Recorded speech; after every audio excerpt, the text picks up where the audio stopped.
Hey guys, welcome to Login. Today I'll be showing you how to create or sign up for an account on Novatech. And now let's start right in now. To sign up for a Novatech account on your computer, first open up your preferred browser, as I've already opened the Google Chrome, and in the search bar click over there and type in the address novatechfx.com like this and hit on enter, and then you'll be directed to the home page of Novatech,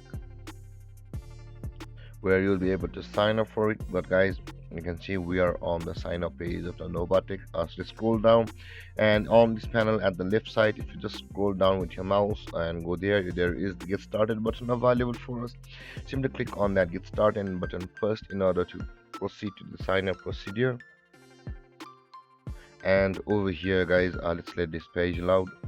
Yeah, you can see you'll be required to enter your details of the Novatech account, like your sponsor ID, who's sponsoring your ID, your sponsor name, your sponsor site name over here, and after that click on validate sponsor. And on the next steps, you'll be required to select these options and click on these enrollment programs with your credentials.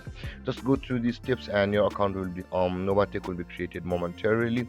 That being said guys, this is how you with that being said guys, this is how you sign up for a Novatech account on your computer online. And if you have any confusions or questions regarding the topic, feel free to comment in the comment section below, and don't forget to like, subscribe and hit that bell icon for more videos. Thank you for watching guys. Peace.